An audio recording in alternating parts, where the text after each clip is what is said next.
PR's Top Pros Talk, putting earned media front and center, featuring Michael Rinaldo, President of Interdependence Public Relations. And here's your host, Doug Simon. So how can a company focus on putting earned media front and center?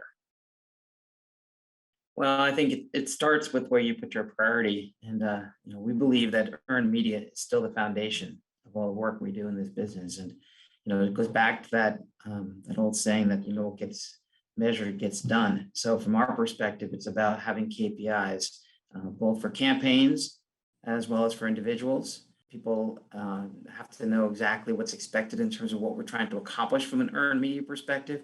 We need to measure that, again, not just for what we're doing for individual clients, but how individual team members are performing from that standpoint as well. At the very least, that sets the parameters that this is important. It puts it front center the way we need it to be. You talk about the importance of an earned media focus. Is it also important to have that same voice, even for social media or other content that's being bought, so people will click on it, will read it, will listen to it, will watch it?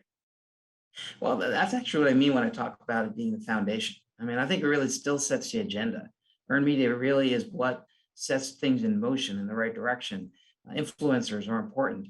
Your digital presence, obviously critically important, what you do in social media space. But I really we believe that that earned media piece is what gets things started, pushes things in the right direction, tells people what you stand for, gives that kind of credibility you're talking about. That's why earned media still has to be at the front of the game. Yeah. And now, obviously, you're in a more diversified role, but you come to this conversation with a tremendous history of success in healthcare communications. Mm-hmm. Is earned media also important in the healthcare industry? My experience in healthcare over the years has really helped me form a lot of my opinions. Actually, what drew me here to Interdependence, because of the agency's focus on earned media, because I've always believed that the most important voice we can have in the healthcare space, but I think it's true across many, if not most industries, is that earned media credibility you gain. The fact we talk about it all the time, that having someone else carry your story, tell your story, people who have credible voices, there's a lot of power in that, and it's absolutely essential still today. That third-party endorsement, if you will, still becomes critically important to being able to be successful in telling your own story. Yeah, along those lines, we recently surveyed 64 TV producers, stations, on how they're covering health. More than 90% of them are increasing the amount of health coverage, not surprising. It's only about 50-50 about having more resources to do it. One of the things we found really interesting is the top ways they're covering stories. 83% are doing it through satellite or Zoom interviews. 72% are sending out a reporter and a crew, and 54%, which was next, were taking network or syndicated feeds. How is that making you adjust what you're advising clients and how you make sure they can cut through and get on the air? You need to make sure you're constantly evolving with where the trends are headed toward in terms of what people are looking for. I think that there have been a lot of changes in the way that journalists will consider stories, consider spokespeople. Part of that is because of the changing landscape, of course, that has happened across society in general, but also certainly within the journalistic world. But I think if you don't listen to what a journalist is looking for, you're going to be very unsuccessful in being able to be able to place that story. So you have to be able to adapt to that. I think the key is figuring out, okay, so conceptually somebody's willing to take a story in a certain direction or take an interview in a certain direction.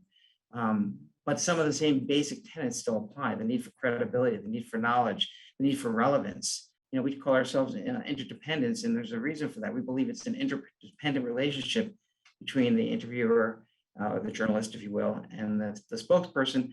You've got to be able to have people who can step up to the plate and perform within that kind of context to be successful still, no matter how things have shifted. Yeah. Now, you also have your own trademark approach to using data analytics to help get more coverage. I guess it's called the Interviewed. Can you tell us a little bit about that and how it works? Sure. Yeah, it's a proprietary technology. Interviewed is developed by our agency, and it really is something that allows us to secure mainstream and industry media. It's much faster and with much more consistency than what we've seen before. It uses AI and predictive analytics to get breakthrough solutions for our clients. Essentially, it finds traffic validated stories, breaking stories, trending stories, things that are happening out there that are validated through traffic, and allows our team to be able to see where those trends for a story are headed early in the game, where they can still have an ability to have an impact on how that story plays out in the media. In fact, what we found is that once it finds a match, we go out to those reporters that make the most sense for that story. And what we found very often is that those reporters are often not even aware that the story is starting to move in that direction. It's a chance for us to be there first in the game, offering up our resources, our client experts, and the resources they have. And we do that through obviously the same kind of way you always do. You take that information, you build a strategic pitch, you go out to the right reporter. We have a huge database of journalists we have relationships with. It really what happens is, and the reason it's successful is, at the end of the day, we're bringing stories to those reporters that are helping them do their jobs. And we know that today in newsrooms, reporters have more stories they have to create because there's more platforms. There's more pressure on them to do that. And they're being measured in some of the same ways we're all being measured, click-throughs and shares and those kind of things. So if you can bring them the kind of story that we can show them is going to be traffic validated because it's already building interest, that helps them do their job in terms of delivering stories back out to their stakeholders as well, that will be relevant to them. And what in the end, what we found is that it's helped us increase conversion rate levels by 300 to 400%, Wow. which has obviously been a tremendous value to our clients. Yeah, and another area that you're ahead of the game is just with your use of the phrase client experts. What we're seeing as a trend, and now 92% of TV producers we surveyed are open to interviewing client spokespeople instead of third-party experts. In fact, they prefer the client spokespeople by a margin more than 70 to 30%. So it's a huge change, and corporate communicators are getting that message. They have a preference of having their own spokespeople out there. One, they know more depth about the story. Two, they're already paid, so you're not paying them extra, and you don't have as much of a fear that someone will ask something that they have no clue and they just completely go off the range and trying to answer. Are you seeing that yourself, that it's your clients who want to get their spokespeople out there? Journalists have realized that it's not necessarily about the fact that someone with a specific interest may be participating in that interview. It's about the transparency of that interaction. So as long as it's clear that this is a company's spokesperson, someone being paid by the company, I think there's an understanding that people today are able to understand that context and sort through it and figure out what they want to take away from the interview. And if you're a credible person, a knowledgeable person, somebody who can speak at the level that matters to the stakeholder you're trying to reach, and again, somebody who respects that interdependent role between the journalist and the client spokesperson, I think it can still work tremendously well. Being in healthcare, it's something we've seen for some time. When I first got in the business, we've always worked with doctor spokespeople, of course, because doctors are the experts, and they are able to communicate a great message. And in the earliest days I did this, there's typically not a mention of the fact that doctor was partnering with a company to actually tell that story.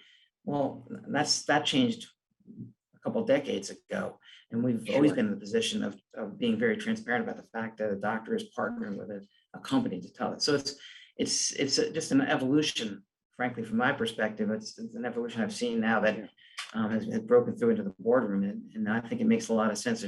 I've always believed that people inside companies have a lot of great information to share. Sometimes that was being discounted simply because of their position, which didn't make a lot of sense to me. Great. Well, no one will be discounting the great advice you've shared. Thanks so much for participating. We really appreciate it. I appreciate the opportunity. I always get to talk to you, Doc.